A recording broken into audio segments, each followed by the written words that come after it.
За энэ удаагийн дугаараараа бүгдээрээ лизосомын бүтэц үүрэгтэй танилцсан бас сонирхолтой мэдээлүүд аягүй их агуулсан гоё дугаар болж байгаа.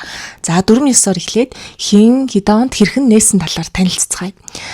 За энд харагдаж байгаачлан Бельгийн биохимч Кристиан Дидю 1955 онд яг лизосом гэсэн нэршлиг болгож ирсэн. Үүнээс өмнө 1949 онд илрүүлсэн байт юм билээ. Тэгээ яаж илрүүлсэн байдаг вэ гэхээр элэгний эсэд инсулин яг хэрхэн нөлөөлдөг вэ гэдгийг судалж ирсэн юм байна. Ингэхдээ харахны элэгний эсэд агуулгадах энзимийг центрифугтад судлах явцдаа яг тийм тусгай мембранын дотор түгжигдсэн бөөгнөрсөн тийм энзимүүдийг илрүүлж ирсэн. Ингэж олж нээсэн байх нэ. Тэгэхээр өмнөх одоо эргэтэнцрүүдийн нээлтүүдээс ингээ харах юм бол дандаа микроскопоор харж, микроскопоор илрүүлж гэсэн байдаг шүү дээ. Тэгвэл яг лизосомын хувьд биологийн түүхэнд ингээд биохимийн туршилт судалгаа, ферментийн идэвхтэй судалгааны дундаас илрүүлсэн гэдгээрээ маш онцлогтой эргэтэнцэр байх нэ. За нэрний утгыг аваад үзэх юм бол грек 2 үгнээс үүсэлтэй. Лизис буюу задлах, уусгах, бутраах гэсэн утгатай үг. Нөөхөн сома буюу бие бүтэц, өөрөөр хэлбэл задлагч бие гэсэн утгатай ийм нэртэй байх нэ. За тэгээд уг судалгааны ажлаараа Кристиан Дидю яг 1974 онд Нобелийн шагнал хүртчихсэн байт юм байна. За лизосомыг багш нь юу зөвлөх дуртай байдаг вэ гэхээр дахин боловсруулах үйлдвэртэй зөвлөдөг. Ерөнхийдөө бол хогийн савтай зөвлөгээд байдаг шүү дээ. Яг боломжтой. Гэхдээ нөгөө талаасаа тухайн одоо тэр макромолекулуудыг задлаад дахин ашиглагдах боломжтой болгож байгаа учраас яг дахин боловсруулах үйлдвэр гэвэл илүү гоё санагдаад байт. За тэгээд лизосом явагдаж байгаа процессыг ерөөхдөө хоёр ангилждаг. Гаднаас орж ирсэн макромолекулыг одоо жишээлбэл энд гаднаас хоолт ижил орж ирлээ.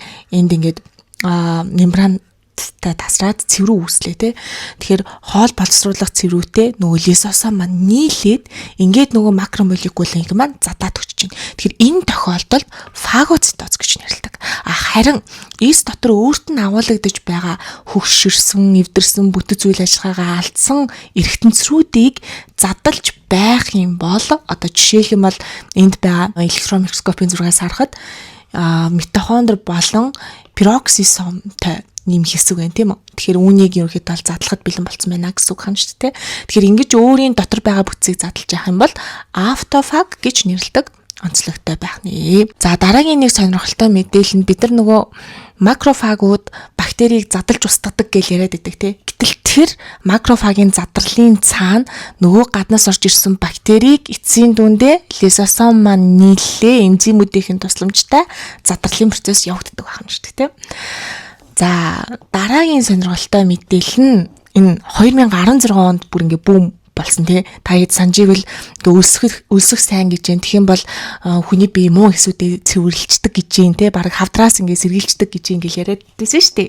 Тэгвэл яг энэ 16 онд Японы эрдэмтэн Йошинори Осуми яг ямар судалгаа хийгээд Нобелийн шагнал авчих гэхээр нөгөө эс гэдэг маань автофаг буюу өөрийгөө боловсруулах процессын механизмыг бүр ингээд генийн төвшөнд одоо нэгцэн гэсэн үг байхгүй юу? Яаж тэр таргет буюу бай одоо ертөнцөр тэр шин бодисыг олоо холбоод тэрийг залгиж аваад өөртөө ингээд задалдаг юм бэ тэр механизмыг бүр ингээд бүрэн гүйцэд тэр нууцыг тайлцсан гэсэн үг. Тэгэхээр нээсэн талаараа зэрэг одоо уг эрдэмтэн бахана штэ тий Кристиан Дидю. Харин бүтэн ингэж генийн түвшинд судалгааг нь хийсэн эрдэмтэн бол Японы эрдэмтэн Йошинори Осуми байх нэ. Судалгаан дээр нэмээд нэг хэлэх одоо сонирхолтой мэдээлэл байгаа нь хадрын эсүүд ингэдэг гинэ. Маш эрчимтэй хуваагддаг учраас шимт хижээл болон хүчил төрөгчийн хангамж их байх ёстой. Гэтэл нөгөө судасчлалтыг өөрлөгөө хангалттай үүсгэж чадаагүйгээс болоод тэр чинь дутагдалд орно штэ. Энэ үед яадаг вэ гэхээр хадрын эсүүд маань өөрийгөө задлах буюу лизосомын оролцоотой буюу өөрийгөө устгах тэр процесс нь эрчимччихдээ юм байна. Ингээд задралын дүнд үүссэн энерги болон шин бодисыг ингээ өөрөө хэрэгжилдэг байх нь л те. Тэгэхээр иймэрхүү байдлаар нөгөө сэргээгдээд байдаг.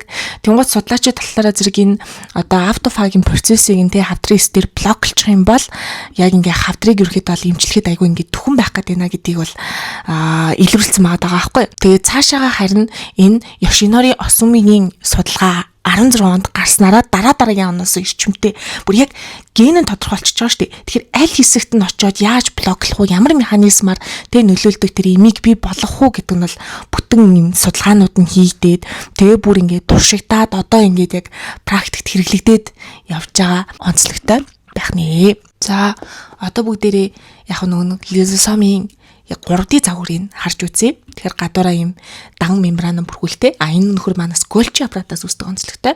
Тэгээд дотроо гидролиз явуулдаг энзимүүдийг бол агуулдаг онцлогтой байгаа.